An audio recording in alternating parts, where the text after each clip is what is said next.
पावशर गवार स्वच्छ पाण्याने धुवून घेतलेला 7-8 पाकळ्या घ्या. चव छान येते त्याच्याने.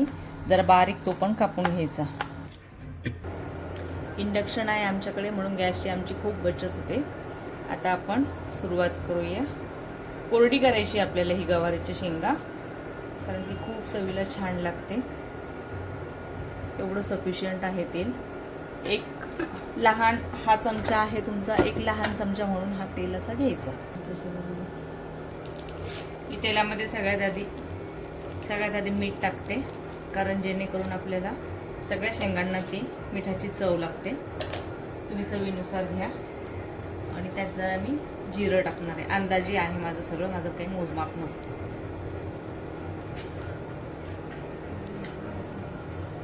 अर्धा चमचा हिंग. आणि ह्याच्यातच मी आपल्या शेंगा धुवून घेतलेल्या आणि त्यात परतवणार आहे. 2-3 मिनिटं परतून घ्यायच्या.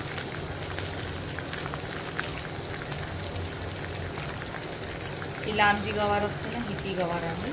त्यात कोवळी बारीक गवार सुद्धा मी काढून ठेवलेली आहे, ती पण खूप छान लागते. ह्याच पद्धतीने बनवायची ती सुद्धा.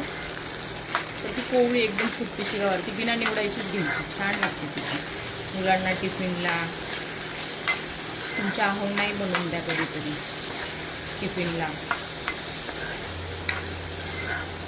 ह्याचा कलर बदलतो. ह्याला पाणी तुम्ही अजिबात टाकायचं नाही, वाफेवरच शिजवायची. आपल्याला अजून एक मसाला टाकायचा आहे. मी ह्यात कढीपत्ता वगैरे टाकत नाही, कारण कढीपत्ता टाकला की कढीपत्त्याचाच वास येतो. मेन गवारच्या शेंगांचा वास येत नाही त्याला. थोडंसं शेंगा बाजूला करून त्यात तेलामध्ये मी जरा लसूण टाकला, म्हणजे आता तेलाचं टेम्परेचर जरा जास्त झालं आहे, म्हणजे तो आता व्यवस्थित कलकलून. मी त्या आधीच टाकला असता ना तर हा लसूण जळाला असता. आता ह्या लसणाचाही छान असा सुगंध ह्या शेंगांना लागेल. टेम्परेचर मी आता जरा कमी करते, 800वर ठेवते मी. अर्धा चमचा हळद घेतली. लाल मसाला घेतला 1 चमचा. काळा मसाला 2 चमचे.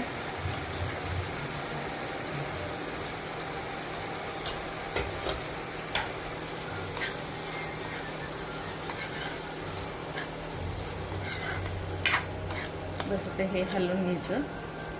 आणि हे हलवणं पूर्ण एकत्र झालं मसाला की जरा त्याच्यावरती ताटली ठेवून द्या.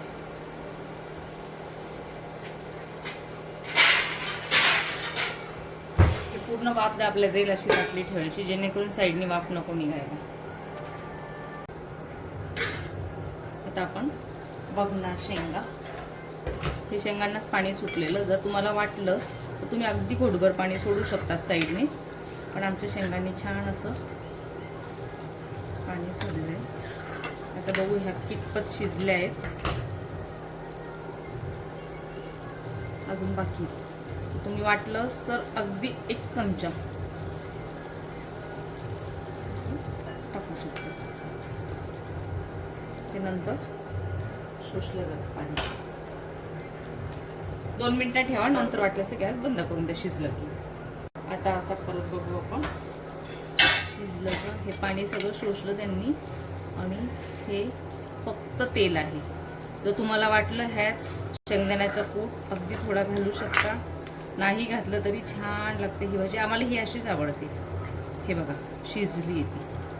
आम्हाला खूप अशी गिळगिळीत पण नाही आवडत, अशी थोडीशी कचरट असू द्यायची. हे बघा, चवीनुसार मीठ टाका, चवीनुसार तुम्ही मसाला टाकू शकता. आम्हाला एवढं सफिशियंट आहे. ओके. आमच्या चॅनलला लाईक करा, सबस्क्राईब करा. हिरेज किचन.